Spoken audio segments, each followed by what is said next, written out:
कैलाश संहिता अध्याय 14 प्रणव के अर्थों का विवेचन।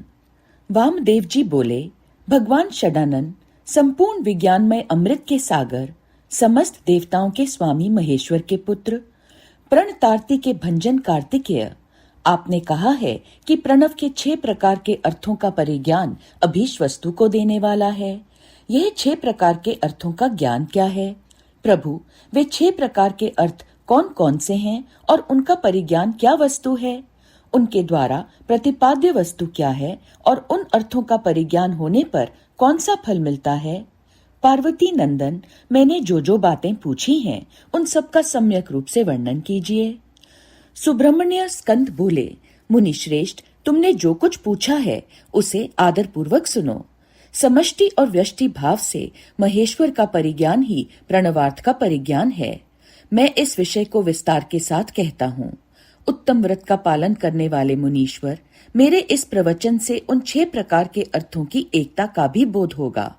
पहला मंत्र रूप अर्थ है, दूसरा यंत्र भावित अर्थ है, तीसरा देवता बोधक अर्थ है, चौथा प्रपंच रूप अर्थ है, 5वां अर्थ गुरु के रूप को दिखाने वाला है और छठा अर्थ शिष्य के स्वरूप का परिचय देने वाला है।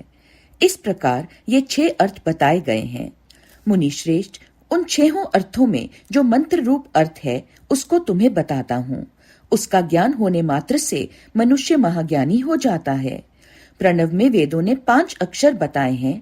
पहला आदि स्वर अ, दूसरा 5वां स्वर उ, तीसरा पंचम वर्ग पवर्ग का अंतिम अक्षर म, उसके बाद चौथा अक्षर बिंदु और 5वां अक्षर नाद। इनके सिवा दूसरे वर्ण नहीं हैं। यह समष्टि रूप वेदादि कहा गया है। नाद सब अक्षरों की समष्टि रूप है। बिंदु युक्त जो 4 अक्षर हैं वे व्यष्टि रूप से शिववाचक प्रणव में प्रतिष्ठित हैं। विद्वन, अब यंत्र रूप या यंत्र भावित अर्थ सुनो। वह यंत्र ही शिवलिंग रूप में स्थित है। सबसे नीचे पीठ अर्घा लिखें, उसके ऊपर पहला स्वर अकार लिखें, उसके ऊपर उकार अंकित करें और उसके भी ऊपर पवर्ग का अंतिम अक्षर मकार लिखें। मकार के ऊपर अनुस्वार और उसके भी ऊपर अर्धचंद्राकार नाद अंकित करें। इस तरह यंत्र के पूर्ण हो जाने पर साधक का संपूर्ण मनोरथ सिद्ध होता है। इस प्रकार यंत्र लिखकर उसे प्रणव से ही वेष्टित करें। उस प्रणव से ही प्रकट होने वाले नाद के द्वारा नाद का अवसान समझें। मुने, अब मैं देवता रूप तीसरे अर्थ को बताऊंगा जो सर्वत्र गूढ़ है।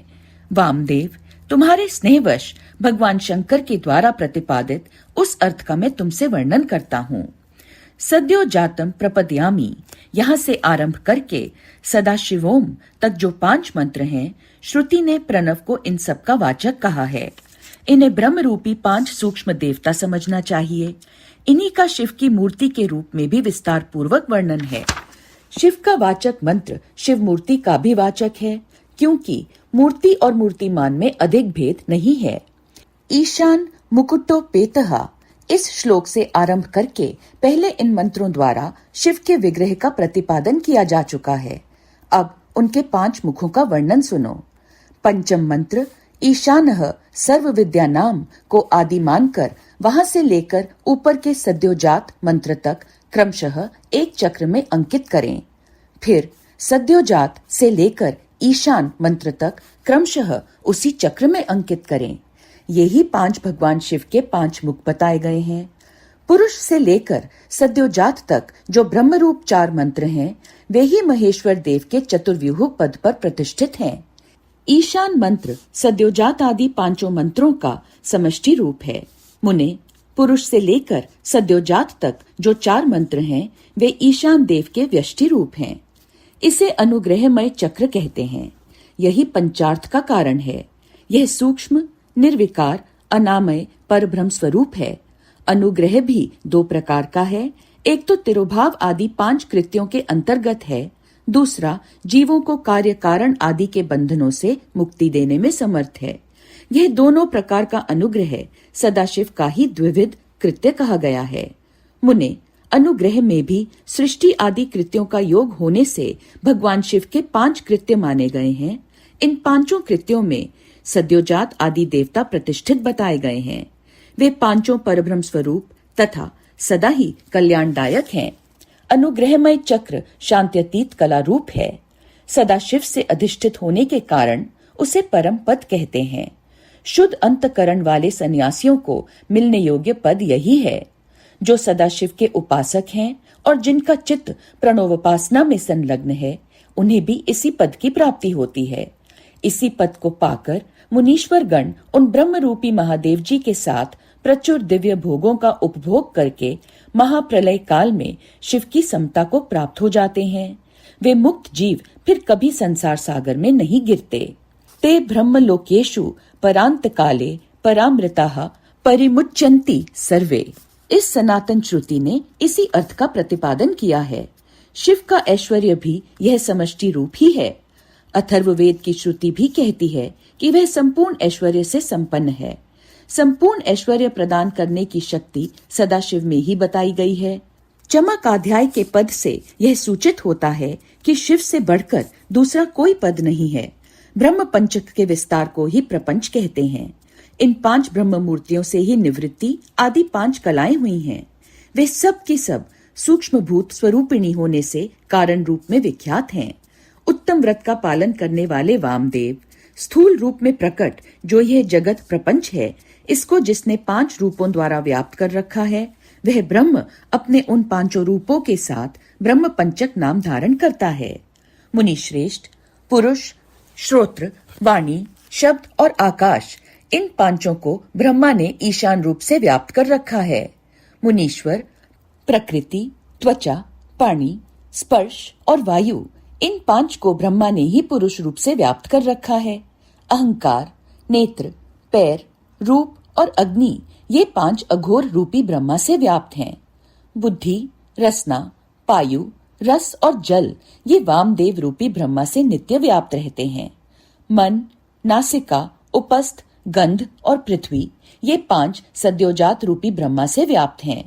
इस प्रकार यह जगत पंच ब्रह्म स्वरूप है। यंत्र रूप से बताया गया जो शिव वाचक प्रणव है, वह नाद पर्यंत 5 वर्णों का समष्टि रूप है तथा बिंदु युक्त जो 4 वर्ण हैं, वे प्रणव के व्यष्टि रूप हैं। शिव के उपदेश किए हुए मार्ग से उत्कृष्ट मंत्राधिराज शिव रूपी प्रणव का पूर्वोक्त यंत्र रूप से चिंतन करना चाहिए। कैलाश संहिता अध्याय 15 और 16। शैव दर्शन के अनुसार शिव तत्व, जगत प्रपंच और जीव तत्व के विषय में विशद विवेचन तथा शिव से जीव और जगत की अभिन्नता का प्रतिपादन।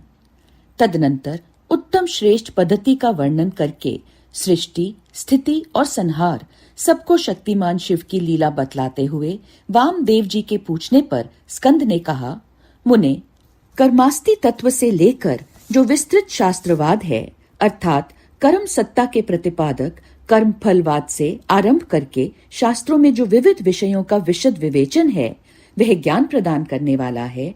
अतः ज्ञानवान पुरुष को विवेक पूर्वक इसका श्रवण करना चाहिए। तुमने जिन शिष्यों को उपदेश दिया है, उनमें से कौन तुम्हारे समान है? वे अधम शिष्य आज भी अन्यान्य शास्त्रों में भटक रहे हैं, अनीश्वरवादी दर्शनों के चक्कर में पड़कर मोहित हो रहे हैं। 6 मुनियों ने उन्हें शाप दे रखा है, क्योंकि पहले वे शिव की निंदा किया करते थे। अतः उनकी बातें नहीं सुननी चाहिए, क्योंकि वे अन्यथावादी शिव शास्त्र के विपरीत बात करने वाले हैं।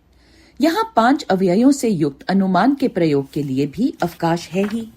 उत्तम व्रत का पालन करने वाले वामदेव, जैसे धूम का दर्शन होने से लोग अनुमान द्वारा पर्वत पर अग्नि की सत्ता का प्रतिपादन करते हैं, उसी प्रकार इस प्रत्यक्ष प्रपंच के दर्शन रूप हेतु का अवलंबन करके परमेश्वर परमात्मा को जाना जा सकता है, इसमें संशय नहीं है। यह विश्व स्त्री पुरुष रूप है, ऐसा प्रत्यक्ष ही देखा जाता है। 6 कोश रूप जो शरीर है, उसमें आदि के 3 माता के अंश से उत्पन्न हुए हैं और अंतिम 3 पिता के अंश से, यह श्रुति का कथन है। इस प्रकार सभी शरीरों में स्त्री पुरुष भाव को जानने वाले लोग हैं। मुने, विद्वानों ने परमात्मा में भी स्त्री पुरुष भाव को जाना है। श्रुति कहती है, परब्रह्म परमात्मा सत, चित और आनंद रूप हैं। असत प्रपंच को निवृत्त करने वाला शब्द ही सद्रूप कहा जाता है। चित शब्द से जड़ जगत की निवृत्ति की जाती है। यद्यपि सत शब्द तीनों लिंगों में विद्यमान है, तथापि यहाँ परब्रह्म परमात्मा के अर्थ में पुल्लिंग सत शब्द को ही ग्रहण करना चाहिए। वह सत शब्द प्रकाश का वाचक है। सन प्रकाशः, सन शब्द स्पष्ट रूप से प्रकाश का वाचक है। परमात्मा में जो सत्ता या प्रकाश रूपता है वह उसके पुरुष भाव को सूचित करती है। ज्ञान शब्द का पर्यायवाची जो चित्त शब्द है वह स्त्रीलिंग है, अर्थात परमात्मा में चिद्रूपता उसके स्त्री भाव को सूचित करती है। प्रकाश और चित्त ये दोनों जगत के कारण भाव को प्राप्त हुए हैं। इसी प्रकार सच्चिदात्मा परमेश्वर भी जब जगत के कारण भाव को प्राप्त होते हैं तब उन एकमात्र परमात्मा में ही शिव भाव और शक्ति भाव का भेद किया जाता है। जब तेल और बत्ती में मलिनता होती है तब उसके प्रकाश में भी मलिनता आ जाती है। चिता की आग आदि में अशिवता और मलिनता स्पष्ट देखी जाती है। अतः मलिनता आदि आरोपित वस्तु है, उसका निवर्तक होने के कारण परमात्मा के शिवत्व का ही श्रुति के द्वारा प्रतिपादन किया गया है। जीव के आश्रित जो चिच्छक्ति है वह सदा दुर्बल होती है। उसकी निवृत्ति के लिए ही परमात्मा में सार्वकालिक सर्वशक्तिमत्ता विद्यमान है। ईश्वर बलवान है, शक्तिमान है, यह व्यवहार देखा जाता है। महामुने वामदेव लोक और वेद में भी सदा ही परमात्मा की शिव रूपता और शक्ति रूपता का साक्षात्कार कराया गया है। शिव और शक्ति के संयोग से निरंतर आनंद प्रकट रहता है। अतः मुने उस आनंद को प्राप्त करने के उद्देश्य से ही पाप रहित मुनि शिव में मन लगाकर निरामय शिव, परम कल्याण एवं परमानंद को प्राप्त हुए हैं। उपनिषदों में शिव और शक्ति को ही सर्वात्मा एवं ब्रह्मा कहा गया है। ब्रह्म शब्द से ब्रिन्ही धात्वर्थगत व्यापकता एवं सर्वात्मता का ही प्रतिपादन होता है। शंभु नामक विग्रह में बृहत्व और बृहत्व, व्यापकता एवं विशालता नित्य विद्यमान है। सद्योजात आदि पंच ब्रह्ममय शिव विग्रह में विश्व की प्रतीति ब्रह्म शब्द से ही कही गई है। वामदेव हंसः पद को उलट देने से सोहम पद बनता है। उसमें प्रणव का प्राकट्य कैसे होता है यह तुम्हारे स्नेहवश मैं बता रहा हूँ, सावधान होकर सुनो। सोहम पद में सकार और हकार नामक व्यंजनों को त्याग देने से स्थूल ओम शब्द बच जाता है जो परमात्मा का वाचक है। तत्वदर्शी मुनि कहते हैं कि उसे महामंत्र रूप जानना चाहिए। उसमें जो सूक्ष्म महामंत्र है उसका उद्धार मैं तुम्हें बता रहा हूँ। हंसः पद में 3 अक्षर हैं, ह, अ, स। इन तीनों में जो अ है वह 15वें अनुस्वार और 16वें विसर्ग के साथ है। सकार के साथ जो अ है वह विसर्ग सहित है। वह यदि सकार के साथ ही उठकर हम के आदि में चला जाए तो हंसः के विपरीत सोहम यह महामंत्र हो जाएगा। इसमें जो सकार है वह शिव का वाचक है, अर्थात शिव ही सकार के अर्थ माने गए हैं। शक्त्यात्मक शिव ही इस महामंत्र के वाच्यार्थ हैं। यह विद्वानों का निर्णय है। गुरु जब शिष्य को इस महामंत्र का उपदेश देते हैं तब सोहम पद से उसको शक्त्यात्मक शिव का ही बोध कराना अभीष्ट होता है, अर्थात वह यह अनुभव करे कि मैं शक्त्यात्मक शिव रूप हूँ। इस प्रकार जब यह महामंत्र जीव परक होता है, अर्थात जीव की शिव रूपता का बोध कराता है, तब पशु अपने को शक्त्यात्मक एवं शिव का अंश जानकर शिव के साथ अपनी एकता सिद्ध हो जाने से शिव की समता का भागी हो जाता है। अब श्रुति के प्रज्ञानम ब्रह्मा इस वाक्य में जो प्रज्ञानम पद आया है उसके अर्थ को दिखाया जा रहा है। प्रज्ञान शब्द चैतन्य का पर्याय है, इसमें संशय नहीं है। मुने शिव सूत्र में यह कहा गया है कि चैतन्यम आत्मा, अर्थात आत्मा ब्रह्मा या परमात्मा चैतन्य रूप है। चैतन्य शब्द से यह सूचित होता है कि जिसमें विश्व का संपूर्ण ज्ञान तथा स्वतंत्रता पूर्वक जगत के निर्माण की क्रिया स्वभावतः विद्यमान है, उसी को आत्मा या परमात्मा कहा गया है। इस प्रकार मैंने यहाँ शिव सूत्रों की व्याख्या की है। ज्ञानम बंधः यह दूसरा शिव सूत्र है। इसमें पशु वर्ग जीव समुदाय का लक्षण बताया गया है। इस सूत्र में आदि पद ज्ञानम के द्वारा किंचन मात्र ज्ञान और क्रिया का होना ही जीव का लक्षण कहा गया है। यह ज्ञान और क्रिया पराशक्ति का प्रथम स्पंदन है। कृष्ण यजुर्वेद की श्वेताश्वतर शाखा का अध्ययन करने वाले विद्वानों ने स्वाभाविकी ज्ञान बल क्रिया च इस श्रुति के द्वारा इसी पराशक्ति का प्रसन्नता पूर्वक स्तवन किया है। भगवान शंकर की 3 दृष्टियां मानी गई हैं, ज्ञान, क्रिया और इच्छा रूप। ये तीनों दृष्टियां जीवों के मन में स्थित हो इंद्रिय ज्ञान गोचर देह में प्रवेश करके जीव रूप हो सदा जानती और करती हैं। अतः यह दृष्टि त्रय रूप जीव आत्मा महेश्वर का स्वरूप ही है, ऐसा निश्चित सिद्धांत है। अब मैं जगत प्रपंच के साथ प्रणव की एकता का बोध कराने वाले प्रपंचार्थ का वर्णन करूंगा। ओमितीदम सर्वम अर्थात यह प्रत्यक्ष दिखाई देने वाला समस्त जगत ओमकार है, यह सनातन श्रुति का कथन है। इससे प्रणव और जगत की एकता सूचित होती है। तस्माद्वा इस वाक्य से आरंभ करके तैत्तिरीय श्रुति ने संसार की सृष्टि के क्रम का वर्णन किया है। वामदेव, उस श्रुति का जो विवेकपूर्ण तात्पर्य है उसे मैं तुम्हारे स्नेहवश बता रहा हूँ। सुनो, शिव शक्ति का संयोग ही परमात्मा है, यह ज्ञानी पुरुषों का निश्चित मत है। शिव की जो पराशक्ति है उससे चित शक्ति प्रकट होती है, चित शक्ति से आनंद शक्ति का प्रादुर्भाव होता है, आनंद शक्ति से इच्छा शक्ति का उद्भव होता है, इच्छा शक्ति से ज्ञान शक्ति और ज्ञान शक्ति से 5वीं क्रिया शक्ति प्रकट हुई है। मुने, इन्हीं से निवृत्ति आदि कलाएं उत्पन्न हुई हैं। चित शक्ति से नाद और आनंद शक्ति से बिंदु का प्राकट्य बताया गया है। इच्छा शक्ति से मकार प्रकट हुआ है। ज्ञान शक्ति से 5वां स्वर उकार उत्पन्न हुआ है और क्रिया शक्ति से अकार की उत्पत्ति हुई है। मुनीश्वर, इस प्रकार मैंने तुम्हें प्रणव की उत्पत्ति बतलाई है। अब ईशान आदि पंच ब्रह्म की उत्पत्ति का वर्णन सुनो। शिव से ईशान उत्पन्न हुए हैं, ईशान से तत्पुरुष का प्रादुर्भाव हुआ है, तत्पुरुष से अघोर का, अघोर से वामदेव का और वामदेव से सद्योजात का प्राकट्य हुआ है। इस आदि अक्षर प्रणव से ही मूलभूत 5 स्वर और 33 व्यंजन के रूप में 38 अक्षरों का प्रादुर्भाव हुआ है। अब कलाओं की उत्पत्ति का क्रम सुनो। ईशान से शांत्यतीता कला उत्पन्न हुई है, तत्पुरुष से शांति कला, अघोर से विद्या कला, वामदेव से प्रतिष्ठा कला और सद्योजात से निवृत्ति कला की उत्पत्ति हुई है। ईशान से चिच्छक्ति द्वारा मिथुन पंचक की उत्पत्ति होती है। अनुग्रह, तिरोभाव, संहार, स्थिति और सृष्टि इन 5 कृतियों का हेतु होने के कारण उसे पंचक कहते हैं। यह बात तत्वदर्शी ज्ञानी मुनियों ने कही है। वाच्य वाचक के संबंध से उनमें मिथुनत्व की प्राप्ति हुई है। कलावर्ण स्वरूप इस पंचक के भूत पंचक की गणना है। मुनि श्रेष्ठ, आकाश आदि के क्रम से इन 5 मिथुनों की उत्पत्ति हुई है।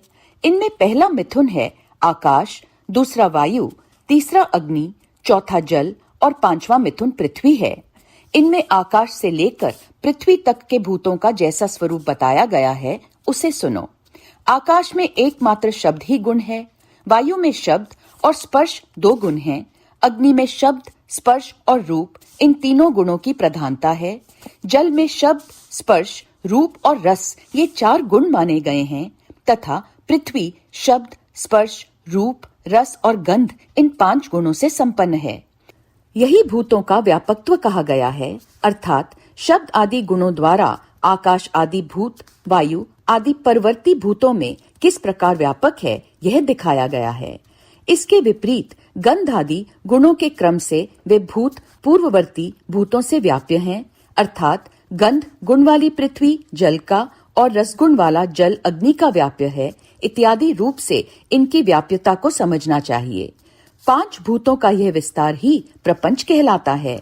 सर्व समष्टि का जो आत्मा है उसी का नाम विराट है और पृथ्वी तत्व से लेकर क्रमशः शिव तत्व तक को जो तत्वों का समुदाय है वही ब्रह्मांड है। वह क्रमशः तत्व समूह में लीन होता हुआ अंत तो गत्वा सबके जीवन भूत चैतन्यमय परमेश्वर में ही लय को प्राप्त होता है और सृष्टि काल में फिर शक्ति द्वारा शिव से निकलकर स्थूल प्रपंच के रूप में प्रलय काल पर्यंत सुखपूर्वक स्थित रहता है। अपनी इच्छा से संसार की सृष्टि के लिए उद्यत हुआ महेश्वर का जो प्रथम परिस्पंद है उसे शिव तत्व कहते हैं। यही इच्छा शक्ति तत्व है क्योंकि संपूर्ण कृतियों में इसी का अनुवर्तन होता है। मुनीश्वर, ज्ञान और क्रिया इन 2 शक्तियों में जब ज्ञान का आधिक्य हो तब उसे सदाशिव तत्व समझना चाहिए। जब क्रिया शक्ति का उद्रेक हो तब उसे महेश्वर तत्व जानना चाहिए, तथा जब ज्ञान और क्रिया दोनों शक्तियां समान हो तब वहां शुद्ध विद्यात्मक तत्व समझना चाहिए। समस्त भाव पदार्थ परमेश्वर के अंगभूत ही हैं, तथापि उनमें जो भेद बुद्धि होती है उसका नाम माया तत्व है। जब शिव अपने परम ऐश्वर्यशाली रूप को माया से निगृहित करके संपूर्ण पदार्थों को ग्रहण करने लगता है तब उसका नाम पुरुष होता है।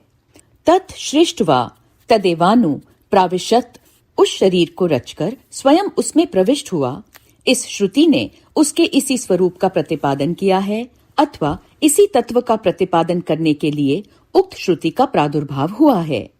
यही पुरुष माया से मोहित होकर संसार बंधन में बंधा हुआ पशु कहलाता है। शिव तत्व के ज्ञान से शून्य होने के कारण उसकी बुद्धि नाना कर्मों में आसक्त हो मूर्खता को प्राप्त हो जाती है। वह जगत को शिव से अभिन्न नहीं जानता तथा अपने को भी शिव से भिन्न ही समझता है। प्रभु, यदि शिव से अपनी तथा जगत की अभिन्नता का बोध हो जाए तो इस पशु को मोह का बंधन ना प्राप्त हो। जैसे इंद्रजाल विद्या के ज्ञाता को अपनी रची हुई अद्भुत वस्तुओं के विषय में मोह या भ्रम नहीं होता है, उसी प्रकार ज्ञान योगी को भी नहीं होता। गुरु के उपदेश द्वारा अपने ऐश्वर्य का बोध प्राप्त हो जाने पर वह चिदानंद घन शिवरूप ही हो जाता है।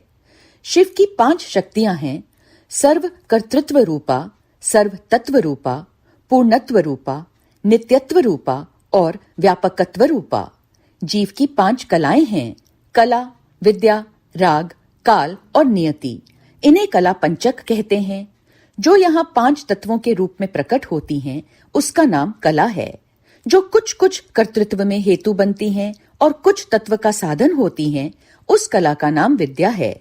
जो विषयों में आसक्ति पैदा करने वाली है उस कला का नाम राग है। जो भाव पदार्थों और प्रकाशों का भासनात्मक रूप से क्रमशः अवच्छेदक होकर संपूर्ण भूतों का आदि कहलाता है वही काल है। यह मेरा कर्तव्य है और यह नहीं है, इस प्रकार नियंत्रण करने वाली जो विभु की शक्ति है उसका नाम नियति है। उसके आक्षेप से जीव का पतन होता है। ये 5 ही जीव के स्वरूप को आच्छादित करने वाले आवरण हैं, इसीलिए पंचकंचुक कहे गए हैं। इनके निवारण के लिए अंतरंग साधन की आवश्यकता है। कैलाश संहिता अध्याय 17 से 19। महावाक्यों के अर्थ पर विचार तथा सन्यासियों के योग पट्ट का प्रकार। स्कंद जी कहते हैं, मुने अब महावाक्य प्रस्तुत किए जाते हैं। 1. प्रज्ञानम ब्रह्मा। 2. अहम ब्रह्मास्मि। 3. तत्वमसि। 4. अयम्यात्मा ब्रह्म। 4. ईशा वास्यमिदं सर्वम। 6. प्राणोस्मि। 7. प्रज्ञानात्मा। 8. यद्वेह तद्मुत्र तदन्विह। 9. अन्य देव तद्विदितादथो अविदितादधि। 10. एष त आत्मांत्रयाम मृतः। 11. स यश्चायं पुरुषो यश्चासावादित्ये स एकः। 12. अहमस्मि परम ब्रह्मा परात्परम। 13. वेद शास्त्र गुरुनाम तु स्वयमानंद लक्षणम। 14. सर्वभूत स्थितम ब्रह्मा तदेवाहम न संशयः। 15. तत्वस्य प्राणोहमस्मि पृथ्व्याः प्राणोहमस्मि। 16. अपां च प्राणोहमस्मि तेजश्च प्राणोहमस्मि। 17. वायोश्च प्राणोहमस्मि आकाशस्य प्राणोहमस्मि। 18. त्रिगुणस्य प्राणोहमस्मि। 19. सर्वोहम सर्वात्मको संसारी यद्भूतं यच्च भव्यं यद्वर्तमानं सर्वात्मत्वा दद्वितीयोऽहम्। 20. सर्वं खल्विदं ब्रह्मा। 21. सर्वोहम विमुक्तोहम। 22. योऽसौ सोहम हंसः सोहमस्ति। इस प्रकार सर्वत्र चिंतन करें। अब इन महावाक्यों का भावार्थ कहते हैं। प्रज्ञानम ब्रह्मा का वाक्यार्थ पहले ही समझाया जा चुका है। अब अहम ब्रह्मास्मि का अर्थ बताया जाता है।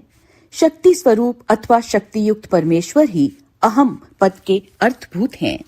अकार सब वर्णों का अग्रगण्य परम प्रकाश शिव रूप है। हकार व्योम स्वरूप होने के कारण उसका शक्ति रूप से वर्णन किया गया है।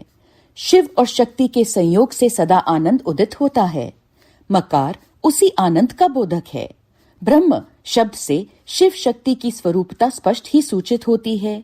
पहले ही इस बात का उपदेश किया गया है कि वह शक्तिमान परमेश्वर मैं हूँ, ऐसी भावना करनी चाहिए।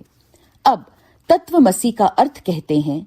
तत्वमसि इस वाक्य में तत्पद का यही अर्थ है जो सोहमस्मि में सह पद का अर्थ बताया गया है, अर्थात तत्पद शकत्यात्मक परमेश्वर का ही वाचक है।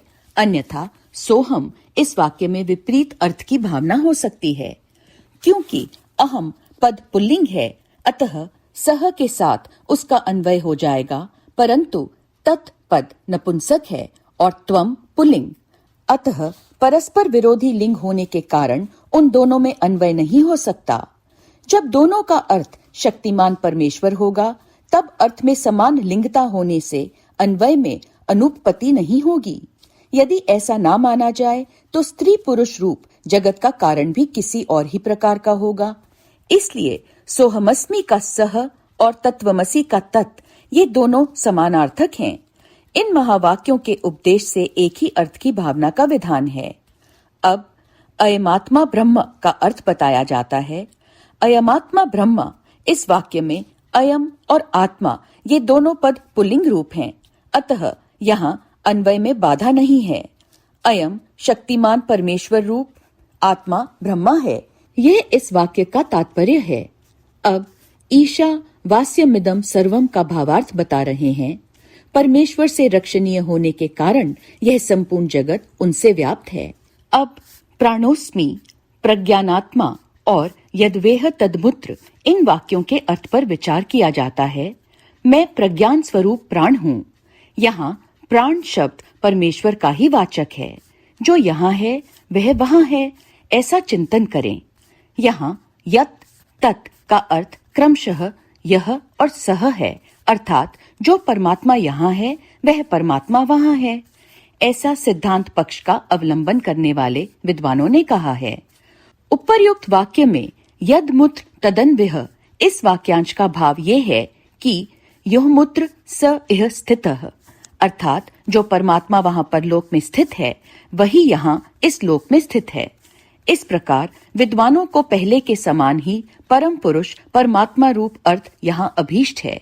अब अन्य देव तद्वी दिता दथो अविदिता दधी इस वाक्य में जिस प्रकार फल की भी विपरीतता की भावना होती है उसे यहाँ बताता हूँ, सुनो।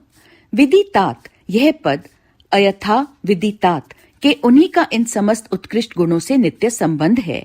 अपने और पराय के भेद सतात के अर्थ में प्रवृत्त हो सकता है।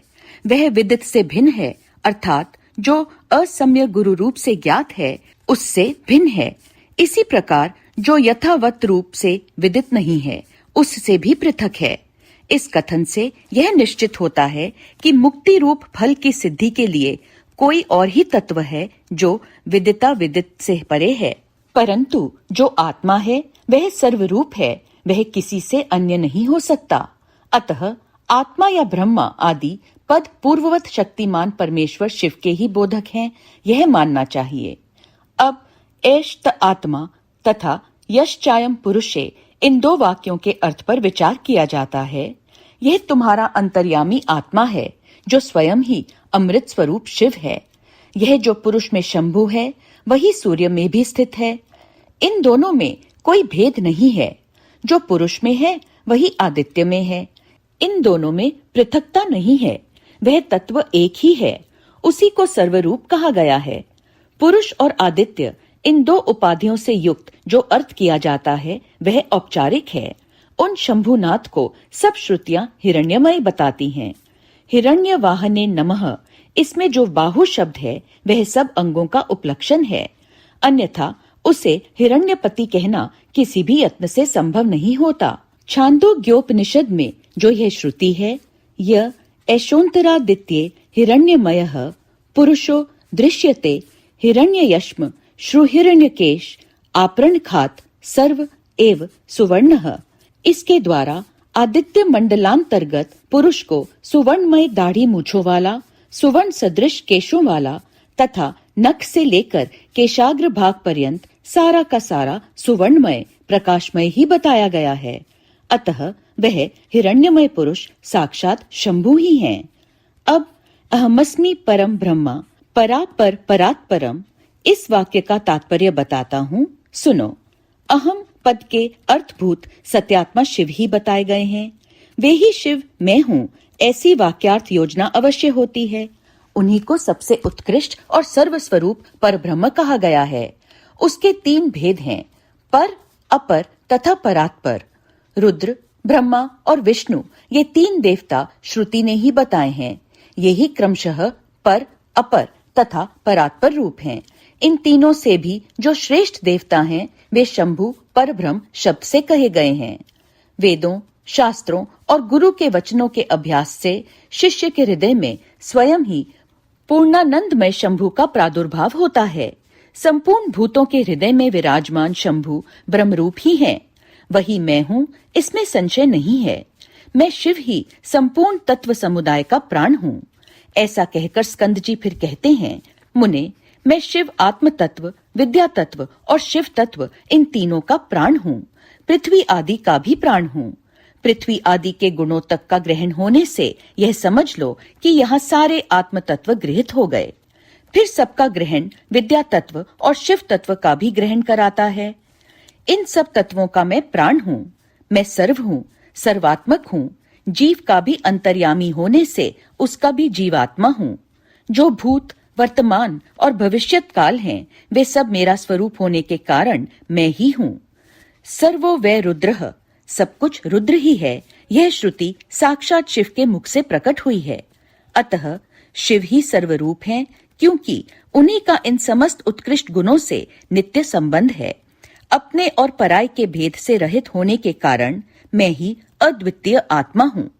सर्वम खल्विदम ब्रह्मा, इस वाक्य का अर्थ पहले बताया जा चुका है।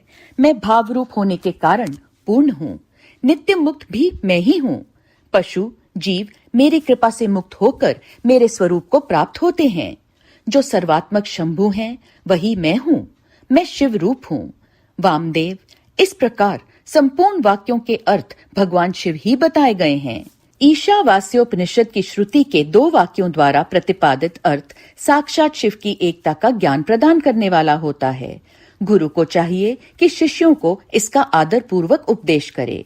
गुरु को उचित है कि वे आधार सहित शंख को लेकर अस्त्र मंत्र से तथा भस्म द्वारा उसकी शुद्धि करके उसे अपने सामने चौकोर मंडल में स्थापित करें।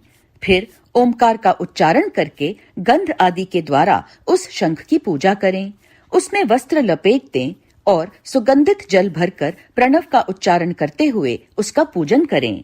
तत्पश्चात 7 बार प्रणव के द्वारा फिर उस शंख को अभिमंत्रित करके शिष्य से कहें, हे शिष्य, जो थोड़ा सा भी अंतर करता है, भेदभाव रखता है, वह भय का भागी होता है। यह श्रुति का सिद्धांत बताया गया, इसलिए तुम अपने चित्त को स्थिर करके निर्भय हो जाओ। ऐसा कहकर गुरु स्वयं महादेव जी का ध्यान करते हुए उन्हीं के रूप में शिष्य का अर्चन करे। शिष्य के आसन की पूजा करके उसमें शिव के आसन और शिव की मूर्ति की भावना करे। फिर सिर से पैर तक सद्योजात आदि 5 मंत्रों का न्यास करके मस्तक, मुख और कलाओं के भेद से प्रणव की कलाओं का भी न्यास करे। शिष्य के शरीर में 38 मंत्र रूपा प्रणव की कलाओं का न्यास करके उसके मस्तक पर शिव का आवाहन करें। तत्पश्चात स्थापनी आदि मुद्राओं का प्रदर्शन करें। फिर अंग न्यास करके आसन पूर्वक षोडश उपचारों की कल्पना करें। खीर का नैवेद्य अर्पण करके ओम स्वाहा का उच्चारण करें। कुल्ला और आचमन कराएं। अर्घ्य आदि देकर क्रमशः धूप दीप आदि समर्पित करें। शिव के 8 नामों से पूजन करके वेदों के पारंगत ब्राह्मणों के साथ ब्रह्म विदापनोति परम इत्यादि ब्रह्मानंदवल्ली के मंत्रों को तथा भृगुवैम वारुणिह इत्यादि भृगुवल्ली के मंत्रों को पढ़ें। तत्पश्चात यो देवानाम प्रथमम पुरस्तात् से लेकर तस्य प्रकृति लीनस्य यह परः स महेश्वरः तक महानारायणोपनिषद के मंत्रों का पाठ करें। इसके बाद शिष्य के सामने कल्हार आदि की बनी हुई माला लेकर खड़े हो गुरु शिव निर्मित पांचास्यिक शास्त्र के सिद्धि स्कंद का धीरे धीरे जप करे। अनुकूल चित्त से पूर्णोहम इस मंत्र तक का जप करके गुरु उस माला को शिष्य के कंठ में पहना दें। तदनंतर ललाट में तिलक लगाकर संप्रदाय के अनुसार उसके सर्वांग में विधिवत चंदन का लेप कराएं। तत्पश्चात गुरु प्रसन्नता पूर्वक श्रीपाद युक्त नाम देकर शिष्य को छत्र और चरण पादुका अर्पित करें। उसे व्याख्यान देने तथा आवश्यक कर्म आदि के लिए गुरुवासन ग्रहण करने का अधिकार दें। फिर गुरु अपने उस शिव रूपी शिष्य पर अनुग्रह करके कहे, तुम सदा समाधिस्थ रहकर मैं शिव हूँ इस प्रकार की भावना करते रहो। यूं कहकर वह स्वयं शिव को नमस्कार करे। फिर संप्रदाय की मर्यादा के अनुसार दूसरे लोग भी उसे नमस्कार करें। उस समय शिष्य उठकर गुरु को नमस्कार करे, अपने गुरु के गुरु को और उनके शिष्यों को भी मस्तक झुकाए। इस प्रकार नमस्कार करके सुशील शिष्य जब मौन और विनीत भाव से गुरु के समीप खड़ा हो, तब गुरु स्वयं उसे इस प्रकार का उपदेश दे, बेटा, आज से तुम समस्त लोगों पर अनुग्रह करते रहो। यदि कोई शिष्य होने के लिए आए तो पहले उसकी परीक्षा कर लो, फिर शास्त्र विधि के अनुसार उसे शिष्य बनाओ। राग आदि दोषों का त्याग करके निरंतर शिव का चिंतन करते रहो। श्रेष्ठ संप्रदाय के सिद्ध पुरुषों का संग करो, दूसरों का नहीं। प्राणों पर संकट आ जाए तो भी शिव का पूजन किए बिना कभी भोजन ना करो। गुरु भक्ति का आश्रय लेकर सुखी रहो, सुखी रहो। मुनीश्वर वामदेव, तुम्हारे स्नेहवश अत्यंत गोपनीय होने पर भी मैंने यह योग पट का प्रकार तुम्हें बताया है। ऐसा कहकर स्कंद ने यतियों पर कृपा करके उनसे सन्यासियों के क्षौर और स्नान विधि का वर्णन किया। ओम नमः शिवाय, ओम नमः शिवाय, ओम नमः शिवाय।